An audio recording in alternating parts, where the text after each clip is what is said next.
పుట్టుక కారాగారంలో జరిగింది. నేను ఈ భూమి మీద అడుగు పెట్టకముందే నన్ను చంపాలని చూశారు. నేను పుట్టగానే మా అమ్మగారికి దూరం అయ్యాను. వయసు పెరిగే కొద్దీ అసురులు నన్ను హతమార్చేందుకు ఎన్నో ప్రయత్నాలు చేశారు. కాస్త పెద్దయ్యాక మా గ్రామం నుండి మకాం మార్చాల్సి వచ్చింది. ప్రజలు నన్ను పిరికివాడిగా పరిగణించారు. నేను ప్రాణంగా ప్రేమించిన అమ్మాయి నాకు దూరం అయింది. ధర్మం కోసం యుద్ధం చేసి ధర్మాన్ని గెలిపించాను.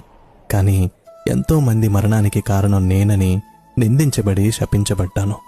శాపం కారణంగా నా వంశం మొత్తాన్ని కోల్పోయాను. కిందటి జన్మ కర్మ ఫలితంగా కేవలం బొటనవేలుకు బాణం తగిలి నేను మరణించాను. ఇంత జరిగినా నేనెప్పుడు ఫిర్యాదు చేయలేదు. ఎప్పుడూ ఎవరి చెడు కోరుకోలేదు. మరి నువ్వెందుకు నీకొచ్చిన ప్రతి చిన్న కష్టాన్ని భారంగా తీసుకుంటున్నావు? నీకు నీ మీద నమ్మకం లేదా? లేదా నాపైన నమ్మకం లేదా? నువ్వున్న పరిస్థితులు నువ్వేంటి అన్నది చెప్పదు. నువ్వు నడుస్తున్న మార్గం వల్ల నీ విధి నిర్వచించ